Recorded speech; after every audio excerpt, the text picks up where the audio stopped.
वह कांप रही थी, बिस्तर के नीचे छिपी हुई। अगले ही पल 5 उंगलियों वाला एक पैर बिस्तर से नीचे कूद पड़ा। वह इधर उधर टटोलने लगा। लड़की पूरी तरह स्थिर रही। ऐसा लग रहा था जैसे वह प्राणी दूसरों को बुला रहा हो। उसने आंखें कसकर बंद कर ली। शुक्र है उसने उसे नहीं पाया। वह बस खिड़की की चौखट पर चढ़ा और चला गया। जैसे ही प्राणी गया, लड़की का दिल आखिरकार सुकून में आया। वह तेजी से बिस्तर के नीचे से बाहर निकली, खिड़की बंद करने के लिए भागी, दीवार से टेक लगाकर खुद को शांत करने की कोशिश की। थोड़ी देर बाद उसने सावधानी से फिर झांका। ये देखना था कि प्राणी काफी दूर चला गया है या नहीं। जब उसे उसका कोई निशान नहीं दिखा तो आखिरकार वह डीली पड़ गई। लेकिन जैसे ही उसने हथियार उठाया और बहादुरी से दरवाजे की ओर बढ़ी, छत से अजीब सी आवाज गूंजी। प्राणी के कदमों की आवाज तेज हो गई, दरवाजे के करीब आती जा रही थी। उसे पता था कि अब और इंतजार नहीं कर सकी। उसने हिम्मत जुटाई और दरवाजे की ओर दौड़ी।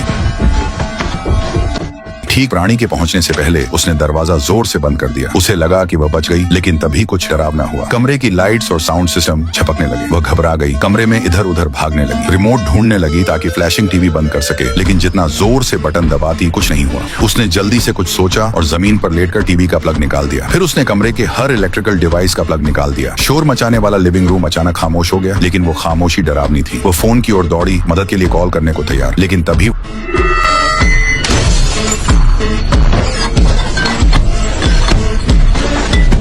वह डर से जम गई और भाग खड़ी हुई। जैसे ही वह किचन से बाहर निकली, उसने प्राणी को सीढ़ियों से नीचे उतरते देखा। घबराहट में उसे वापस किचन में धकेल दिया गया। वह कैबिनेट के पीछे छिप गई। सांस भी नहीं लेने की हिम्मत हो रही थी। जब उसने हिम्मत करके झांका तो डर से उसकी जान निकल गई।